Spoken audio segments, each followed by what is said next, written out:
So I was able to get everything back put together after the wheelie wreck yesterday. The Fisher Fab House light was, the mounting bracket was indeed snapped right at the bolts in both locations. It was just kind of dangling there. So I actually took that stock mount that they leave on there. If you order the Fisher Fab House direct from Luna Cycles, they leave the mounting bracket for the original stock light, but they don't include the stock light. So what I did is I took that bracket and bent it out a bit and mounted it in there. I saw some tutorials. I think I saw them in the Facebook group originally, so I went ahead and took care of that, and it's working out really nice. I like actually the location a lot better of it. So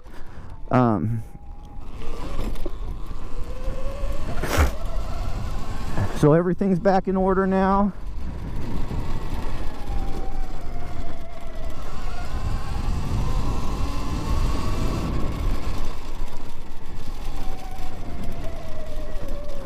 Let's see, I don't think I've got my light on the brightest setting. Let's see if we can.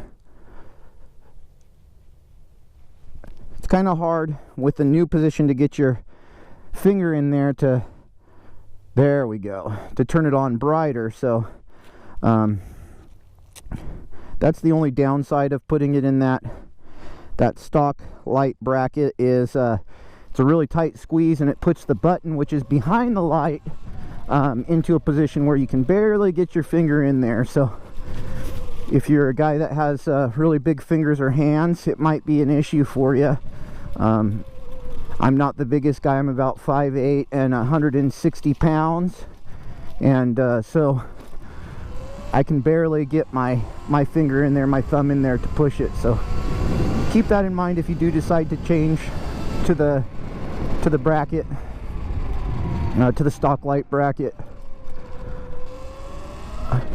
But I am really impressed with this Fisher Fab House light, other than the kind of mediocre brackets that it comes with.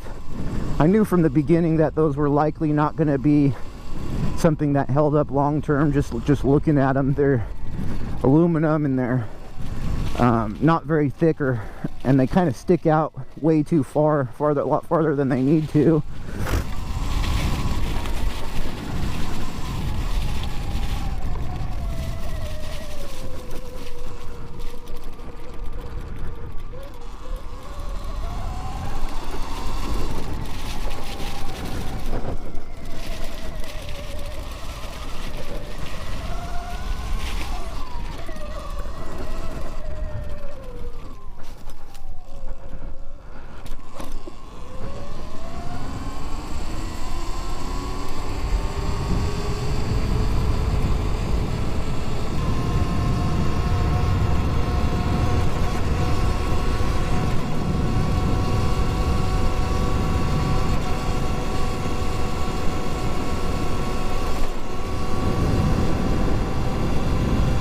It's a little chilly this evening.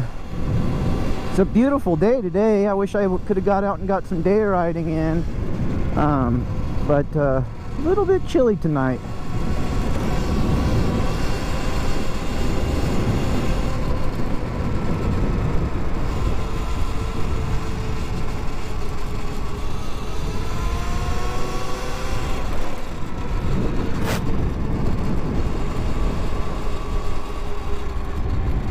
Somebody gave me a good suggestion on yesterday's video about disabling the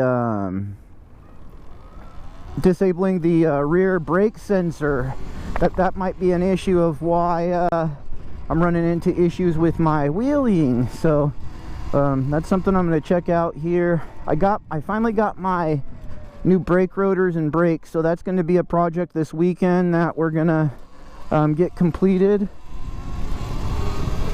And then we'll be able to test out those new tires that we got as well. So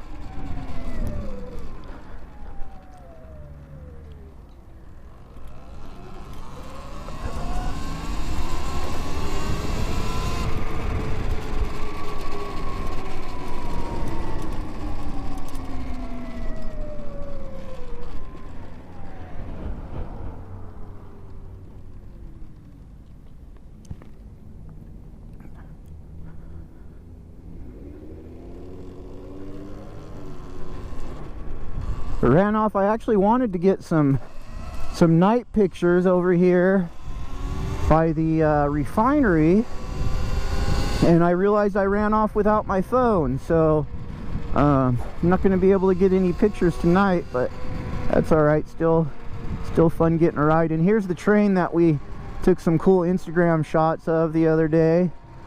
There's another one really here that has some really cool graffiti on it as well. But we'll go for a ride over there by the refinery so you guys can check it out at night. When it's really dark out here, from the distance, it almost looks like a mini city with like skyscrapers and stuff, with all the lights on the rigs and whatnot.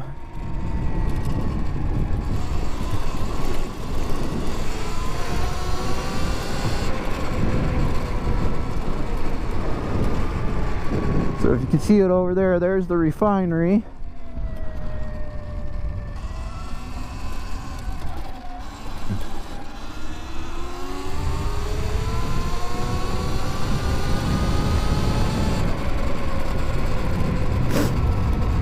And hopefully the GoPro's picking up how well the Fisher Fab House light works. I'm really impressed with it. I don't have anything really to compare it to, other than like some LED flashlights I have and the lumens on those. I never had the stock sur-ron light because I ordered the Fisher Fab House direct from Luna, and they install that for you. So I don't have any experience with the stock one, but I have a feeling it doesn't compete with this one very well. So there's the refinery, guys. I really wish I would have brought my phone. I'm gonna have to come back out here another night.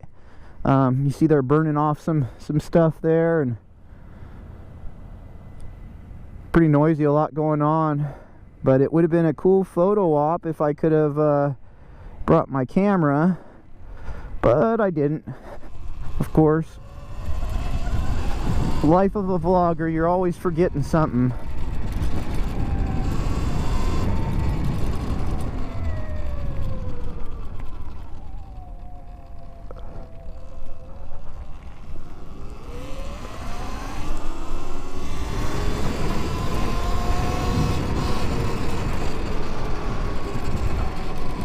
I don't know if I've mentioned it, but I've got a few rides in now on the new Luna seat, and I am impressed with it. It's a lot comfortable than the stock one. It adds about an inch of height, which is good if you need extra height, which most people do need a little bit of extra height on the Luna, or on the sur-ron than stock. So but I've been pretty happy with it.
Been watching some funny, it seems like everybody that their first time on the sur-ron, they're kind of not expecting the amount of torque it has on the low end. And so I'm sure you guys have seen the videos, but it's like every time a new rider gets on it, you know, they end up with a huge throttle wheelie, and then they end up whiskey throttling it all the way to the ground. Most will hold on and ride it like a bull for a little while, and then and then drop it. But some of them are hilarious. I know it's probably not appropriate to laugh at that kind of situation. Hopefully no one's getting hurt, but they are funny videos.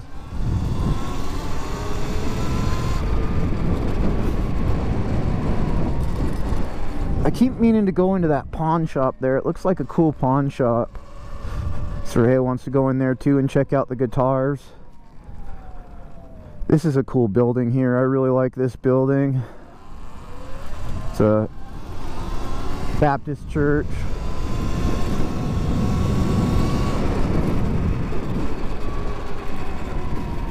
Ooh, that smelled a little fishy. Somebody's cooking some fish or something.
I like Coffeyville. It's, for a lot of people it's probably too quiet, but for me and Lisa it's kind of perfect. It's kind of ideal. We like quiet, and we like small towns, and yeah, Coffeyville just kind of fits our needs and our wants. Most people ask us why we move here, and they think we're crazy for moving here, especially locals and whatnot, but we've been really happy with it so far. Everybody's been really friendly and down to earth, and just overall everyone seems to be great people here.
So far, I've passed several police officers here in Coffeyville, and not a single one has bothered me, which is kind of nice.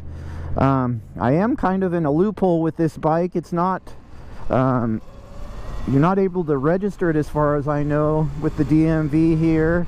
It doesn't have a valid VIN, and so it's one of those things that that I got to keep looking into and find out. It's a little bit of a loophole, so, but we'll figure that out eventually. For now, I'm going to continue to ride it until somebody tells me I shouldn't, and in all honesty, I'll probably continue to ride it even after that. But I would like to get it registered if I could, just for a little bit more peace of mind.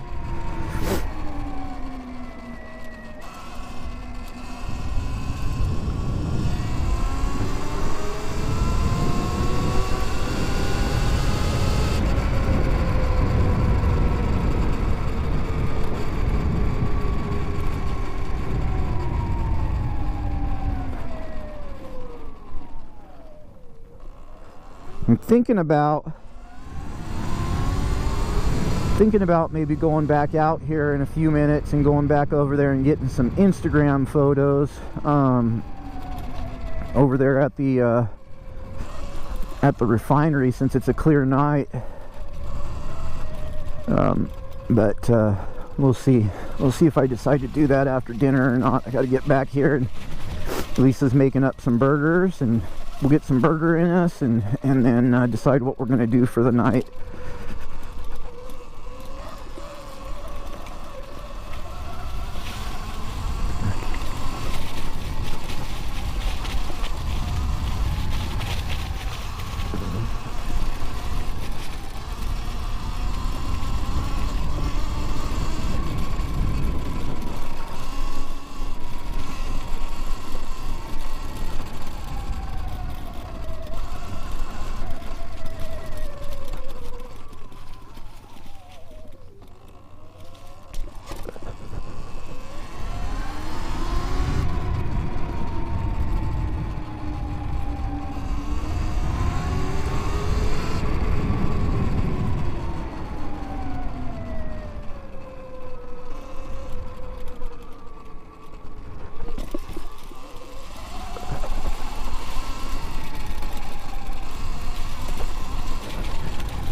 I've been seeing some horror stories about these RST killer forks. I don't think I'm doing enough crazy stuff on it to justify new forks yet, but some of the horror stories I've been seeing on the groups is making me want to get new forks sooner rather than later. But for now, we'll make do with these the best we can, and hope that we don't run into any issues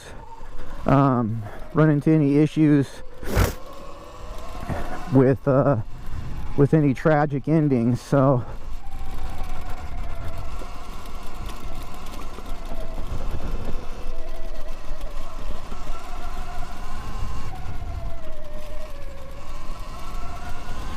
I always got to be careful going through these grassy park areas, because we've got a lot of areas where they've got